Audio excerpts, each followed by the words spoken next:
It is more than just your construction costs, so we won't get into that, but basically your construction cost is what it costs to build the project. We all know that.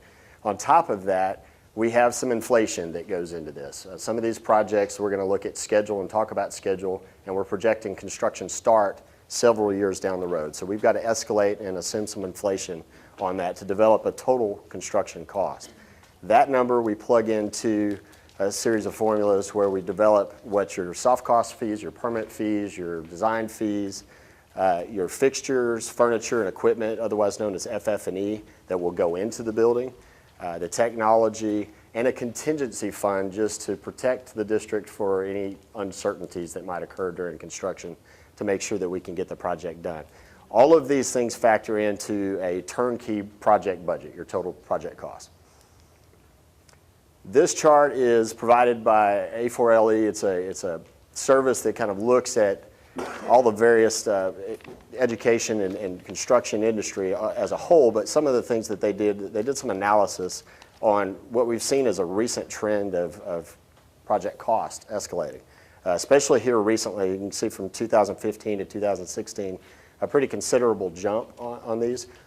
You guys drive around the Metroplex a lot, you're going to see a lot of cranes, you see a lot of construction activity. That is really what is driving the cost increase. I mean, the shortages of contractors these days is impacting everyone. And so subcontractors to the general contractors are calling for a premium to get their services because they can, okay? So when we see the construction starting to flatten out and slow down a little bit, we're hoping that costs come down a little bit. But we do think that the biggest increase was over the 2015 to 16, and so we're hoping that we're going to plateau out a little bit. What we typically do is we'll escalate projects about 8% per year. We don't see that. We see usually about a 3% trajectory, but then every once in a while it will spike up 13%. And so that's why we do the 8% just gradually. We're not projecting anything out past 4 years here in what we're going to show you tonight. Was that per square foot? Those numbers are square foot, yes ma'am. And that's just your construction, raw construction costs. This is your loaded numbers, okay? That's just an average of the projects, and we don't really know how they went about doing this, whether they did the GMP, the final cost, the initial cost, the bid number. There was not a whole lot of information on this, but it's out there, so we just wanted to kind of talk to it. Okay, so we're going to show you several versions of middle schools. We looked at quite a bit of options with the district on middle schools and on athletics, and we're going to kind of talk about these projects and the options that we looked at, and then where we're leaning as far as the administration's recommendations. The first thing we looked at, and everyone in here agrees, we need a new middle school. So we played with several versions of a middle school, whether it served a 900 student capacity, 1,000 student capacity, 1,200 student capacity, just to make sure that we were projecting to give you guys the available space for your kids for at least a decade.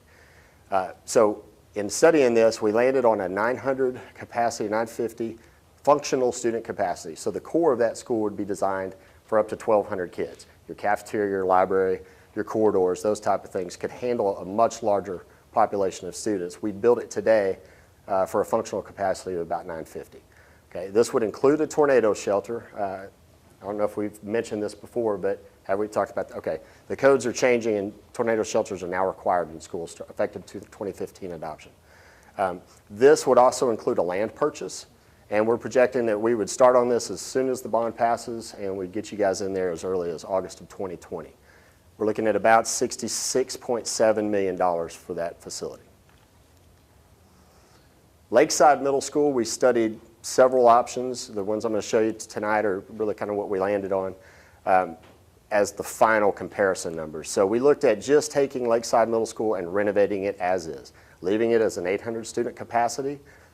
We would have to tear down and replace some of the metal buildings that are around there to improve circulation and just upgrade some facilities. And then renovations throughout the entire school. A lot of that would be a gut and rebuild, just saving the skeleton of the school and just completely rebuilding it on the inside. That would trigger, obviously, a need to add probably a gymnasium or classroom wing or something to create a tornado shelter within that facility. And then upgrades to all the athletic facility areas out there, the fields and the track and whatnot. Looking at about $54 million for that project. Lakeside renovations and additions. This would be everything you're seeing above, but we would add on some additional capacity to make it equal to the new middle school, and that would come in at about $73 million. And then, so we're looking at $54 million. What would it cost to just completely tear it down and rebuild it on the site? This is inflated a little bit over the cost of a new middle school today because of the escalation. Because and I'll show you the schedule here in a minute why that triggers in. But this would basically be a new school. We demo the old school, build a new school on that site, and put the tornado shelter and everything in that. Now this, you notice it's got a projected opening of August 22, and I'll walk you through the schedule here in a minute, and at a cost of $75.4 million. This is just to break it down so you can see all of these things on the same page, the different options to renovate or to add capacity. You're looking at only about a 10, 15-year extension of life on that school. You're going to have to go in and replace finishes at that point. Whereas if you build a new school, you're looking at a 50 to 75-year life expectancy on that school. Now, obviously, you'd have to go in and do some renovations, to finishes and stuff along the way, but you get a much longer lifespan with that. Steve, I'm going to let you talk a little bit about this, but this, just to kind of preface where we were studying on our capacities, just to show you, so you're saying, okay, 945, why 945 and not 1,000 if we need 2,000 students? And Steve does a much better job of explaining this than I do. Well, what functional capacity is, as we look at how a school is utilized and the number of students we can put into it. Their functional capacity is related to the number of teaching spaces or classroom spaces that we've identified within the class, within the building, how many students we can put on, and then there's an efficiency factor. You can never get every classroom 100% full, 100% utilized all the times of the day. So that's how you kind of get to the total capacity back down to a functional capacity. So when we do functional capacity, particularly at middle schools, we look at the primary teaching spaces. There are some additional spaces that we allow for some additional capacity within the school. We do not count the band hall, the choir room, and the athletic, the gymnasiums. But they are actually teachable spaces, particularly in the middle school where they're rotating and moving around. So with that capacity of 945, we're trying to get it down. We're trying to get the school down as small as we can and still meet the needs within the 10-year period. So at 945, you can actually put well over 1,000 students in each one of those schools and still have a functional school. And so what that does is, if you look based upon the numbers within your 10-year window, you hit you're still under a little under 2,000 students within that time frame. So as you look at those two middle schools at 945 functional capacity, you will be able to prepare and accommodate your growth for the next 10 years. As you grow, the maximum capacity as you start to look out, the high school is projected to potentially be at 3,400 to 3,600 students at build out. These campuses with their core facilities would be designed to meet that feeder program where you could get up to 1,300 kids in each one of the middle schools to feed into the high school if you ever get that large. Any questions on that? Since you're going above the functional capacity, are you assuming you're going to have to get waivers from the state? No. For classroom size? No. That's elementary, K-4 only. Yeah, okay. Well, I said there's some capacity in there that we're not counting within, when we're setting the 945, we're looking at classrooms that we're putting kids in. But there will be kids out of the classroom space in both band, choir throughout the day, as well as in athletics, that will be pulled out, and those classrooms can still be utilized for teaching kids. So there's actually there's a little additional efficiency factor that we put in there just to make sure that we can accommodate that. So you might be, it's like 100 extra students in those other, spaces that we're not counting. So you're over 1,000. Right. Yeah, you're looking at, you might have a couple hundred, if you think 60 kids in band, 30, depending on what size band it is, and then art rooms, we have 3 art rooms. But it would not require waivers. But they're not counting those spaces. And just for us, the waiver piece That's a K4 issue, and it's not about the size, but it's about the 22-to-1 ratio, of which, for the most part, the state, I mean, they're automatic now, in terms of letting that go, and then if we hit 5th grade, that comes off. So it doesn't impact our middle school at all. So, and I'm just asking because I'm curious, when you do that, does it assume that there's so many kids in each class, or just, it depends? I don't, is it like? They'd probably square run footage? that 25. 25 or Well, no, 26 we've to 1. already anticipated, the way the middle schools are running, that we've anticipated a maximum of 30 students in a classroom. And the classrooms have been upsized to accommodate that number of students. They're actually, I don't remember, how big are they? Roughly 800 square feet. Yeah. And we staff at 25 or 26 to 1. Right. But what happens in a master schedule is you could have one class of 32 and the next class has 18. So it becomes a matter of averages. That's correct. Yeah. Yes, sir. Slide before you had a total new build of Lakeside Middle School projected out life expectancy at 50 to 75 years. Is that, when you think about the school being 37 years old now, and that would be considered a new build 37 years ago? Is that the right?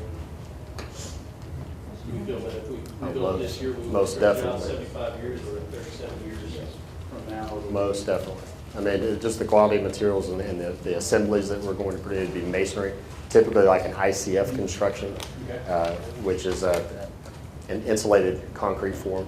So it's just night and day difference on the standards of construction these days. And that's also taking into expectancy over the next 50, 75 years to build out what we have in the grant. You said That's correct. Asians involved. Finishes are going to wear. Your flooring, your paint, you're going to have to do those things over time. You know, there's a schedule for maintenance, replacing sealants. You know, windows are going to fail over a certain, lifetime. So it's those type of things. You've got warranties on your roofing materials, so you're going to have to maintain equipment and replace them as they go out. But the guts of that building will last you in excess of 50 years, easily. Okay. So the point and the takeaway here is that we're trying to say that even saying a less than 1,000 student capacity school is going to get you guys the 10 years of growth that you're about to see, and that's really the takeaway here. Schedule-wise, and this might be a little hard to read, but what we tried to do is just lay out, okay, so your new middle school that would come right out of the gate, we'd start designing that, get built as quickly as we possibly could. You would occupy that August of 20, so the fall of 2020. That is going to be occupied for all of your 7th and 8th graders. So you're going to basically move all the kids out of Lakeside Middle School at that point. So you're occupying Lakeside Middle School while that's all happening, then we start design, we start construction, and we get it open August of 2022. And at that point, you're going to move your 6th graders in, so you'd have 6th, 7th, and 8th grades at both new middle schools. So that's why Powell's down there. So based on the premise that we would convert Powell to an elementary school, it's going to need to stay and remain as a 6th grade center all the way through June of 2022, through that spring of 2022 semester. And then you would start some construction on it. It would open August of 23, okay? So you can see why we've had to extend these out. So at Powell, really all we need to do is we just need to take care of the capital deficiencies that are there. So there's some maintenance items that we included in the facilities report that we'll take care of, and then we would just upgrade the furniture within that space to give you more collaborative furniture for the school. The bulk of that $4 million is basically escalating that. You got about half of that in escalation over the next 4 years. And then at Prestwick, really all we're talking about is furniture throughout there. Capital improvement projects, these were the facility report. If you guys remember way back in meeting 1 or 2 when I mentioned the facility report. We have worked with the district to prioritize those needs. We started at a pretty big number. We were at about $50 million worth of need. We've whittled that down to where you're looking at $23.7 million. And these are improvements to not only flat work and concrete around the buildings. You got a lot of soil movement here, so there's a lot of need to replace some concrete, masonry, and sealants on the buildings need to be replaced, as well as pointing and tucking some of the masonry veneers. We're creating a controlled entry, a security vestibule, if you will, for Brent and Chavez Elementary Schools. There's some HVAC needs that these are very costly to maintain, And there's a type of refrigerant, R22 refrigerant, that's actually outlawed now and it's hard to get a hold of. And so some of these have HVAC units that use that type of refrigerant. So it's going to become more and more costly to maintain these over time. So these are whole-scale replacements. And then fire alarm replacements for the facilities mentioned. Those are obvious what they do. And the roof replacements. These are at some, but not all of the campuses, and they're full roof replacements. All of the ones that have been identified are at the end of their warranties. So the maintenance teams are just going around patching leaks at this point. So these would be full replacements. All right, I want to show you this because this is a master plan that we developed for the high school when we were working on the current construction that's going there now. As you guys know, we've talked about this before. I think we're adding a classroom addition, we're adding a band hall, and doing some improvements within the campus now. But ultimately, this gets us, this phase that we're working on now, gets us to about 2,300 student capacity. Ultimately, that high school needs to be about 3,600 student capacity. So in the future, you would ask about future bonds. I mean, down the road, you're probably going to have to go for a bond to add on to this school again, obviously. Whether we would do that as a separate standalone facility on the back there, or that is connected, doesn't matter at this point. We're just making sure it would fit. But then also looking at the locations of athletic facilities. In this example, you see the future MAC, that's a multi-purpose athletic center, is located on top of the existing practice field that's to the west of the baseball, softball fields in the field there. That's a 60-yard indoor facility with a field house on it. The options that we're going to show you tonight are 400-yard indoor facilities. And the trigger there is if we're going to do an indoor, and this is kind of the decision that's been made, if we would do an indoor, it would need to be for more than just athletics. So you'd have to open that up for your band. And basically, band can't use it if it's not a 100-yard field that they can lay out and do their routines on. So that's really kind of driving the need to do a 100-yard. So we don't have the real estate, obviously, on the practice field to do a 100-yard. We looked at options of doing a cross waterside driving, doing some facilities there. Met with Ms. Howard about that, and what you would do is you would move your field house, your indoor facility across the street. You'd want to put all your outdoor sports out there, so you'd have everybody going across the street, changing, coming back across the street to the track or to the field, to do the workouts, then going back to the indoor, then back to class. Just a lot of back and forth there. So challenges just getting it across the street. The better solution might be to relocate baseball and softball field across the street, and that's really what you'd want to do here. If we were starting from scratch and master planning this, we would look at that. So in analyzing the kind of the pros and cons of these selections, we've kind of determined that it might be a better idea to change this up.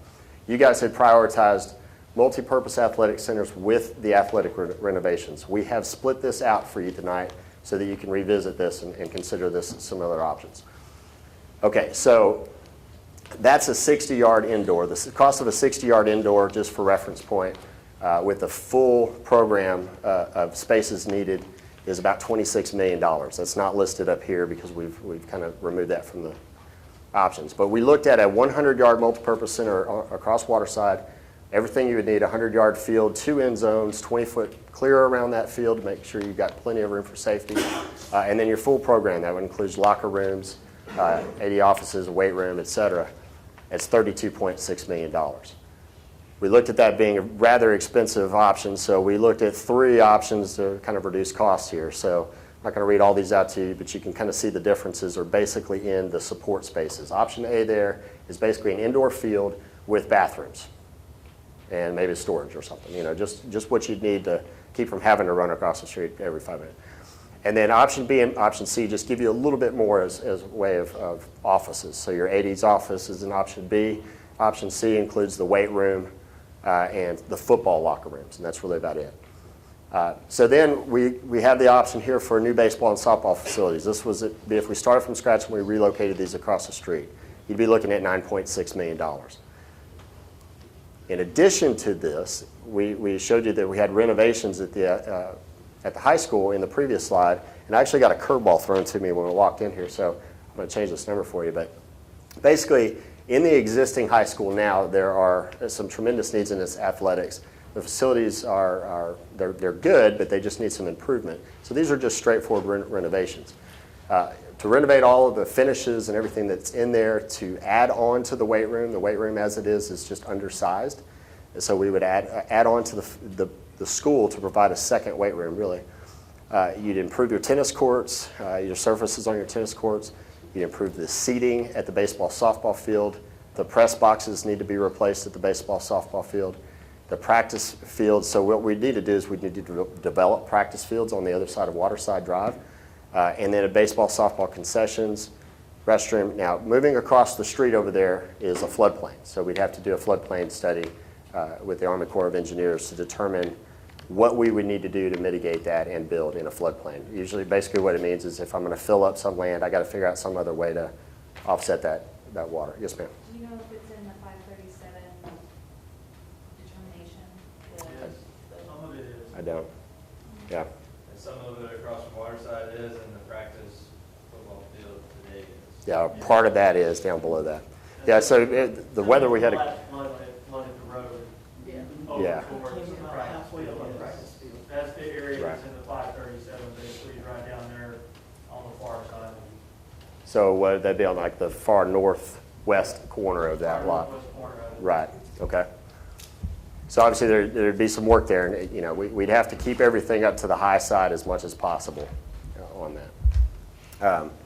And then in addition to that, so we had miscommunicated, so this number really needs to be 11.1 million. And so for the rest of the night, when we use these as options in your prioritization, plug that in as 11.1 million, because we would need to replace the turf and the track surface on the track and field that are there now. They're at the end of their life cycle. Little M Athletics, this is to your stadium. This is to resurface the track there, to improve the shot put and discus areas, replace the scoreboard, and add the AC and the concessions, which I heard everybody else cheering for a couple of weeks ago. And that'd be $3.4 million. These are some new wrinkles since the last time we met with you. We just decided to go ahead and include all of the CTE programs that we'd heard before from Dr. Tipton. And we've broken this out just so you can see and kind of look at it as an a la carte menu if you'd like. We had talked about horticulture. I think that was the only thing that you guys had identified before. But these were the other pieces in there, and we just broke them all out so you could see the cost.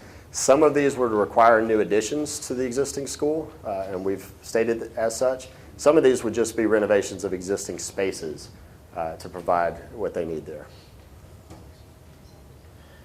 And these are all broken up in your prioritization that we're going to go forward with, so these can be picked or left, depending. And then the last thing was we looked at adding STEM to your existing, the other 5 elementary campuses. And we anticipate this would probably entail some kind of renovations into libraries. And so that's really kind of what's driving it. We anticipate 2,500 or so square feet would get renovated for your STEM program at your elementaries. Other options that we looked at, and we actually got this very late, like Friday afternoon, but safety and security. So when we did our assessment, you may recall I stated that the district did their own in-house security assessment. So we got a breakdown of their needs and costs on Friday. So you're looking at a little over $1 million to improve cameras, access control devices, two-way radios for your security officers, and to put new fencing up around a lot of the play areas, elementary schools. We had this combined with the 10G fiber. This is basically an upgrade in the fiber at each facility. That's a $173,000 request. The HVAC to the MDF rooms is rather small. That's actually just at the high school and at this facility. New location for NOC. This is the Network Operating Center. Relocate that. Right now, if you remember, it's at the high school, in a classroom at the high school. Not the best place for a NOC, and they do not have a backup battery generator for that. And then the neighborhood Wi-Fi network. This has been described as a Wi-Fi network, like satellite beams down Wi-Fi now. And so basically they would install an antenna, maybe at the athletic complex, and then set up antennas in other areas around the other areas in the district for underprivileged children that don't have internet at home. Now the caveat would be you'd have to have a device issued by the district to be able to use this, but they would get the free internet at home so they could keep up with their schoolwork. What's the size of the current college? Probably about 600 square feet. Yeah. It's in a office, The new knock would be considerably larger. yes. Well, Yeah, they need the office. infrastructure to move all of the technology lines to, and we talked about it possibly being here. Yes. At Sellers would be the Right. location for them. What's driving that cost a little bit more is the fact that it would be built like a shelter, okay, to provide protection for that equipment. So if you had something catastrophic go on, you wouldn't lose your service. Okay, so if you guys remember where we left off, and Megan has kind of consolidated this for us, these are the scores that you guys developed for these from our last meeting. And so this is just condensed for you guys so you can kind of see how everything rolled. And we are going to include the new projects in here for you guys to look at and study to come up with your final recommendations. So this is what you'll see. We've got printouts that we'll hand out here just a few minutes, and we'll get into this exercise. So what we've done is we've just created, these are just examples, okay? Take them or leave them.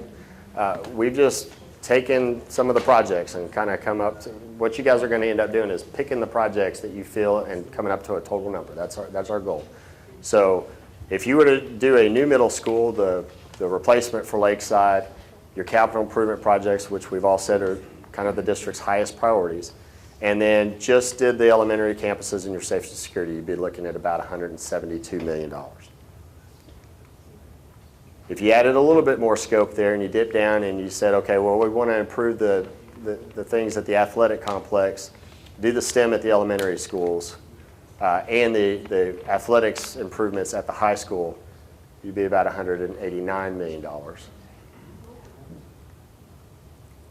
And then this option was, this was kind of athletics, so you could look at this as maybe a CTE option. And so what if you wanted to pick some of these, new additions for welding and horticulture, renovations for your store, engineering lab, and health science lab? Be about $180.5 million option.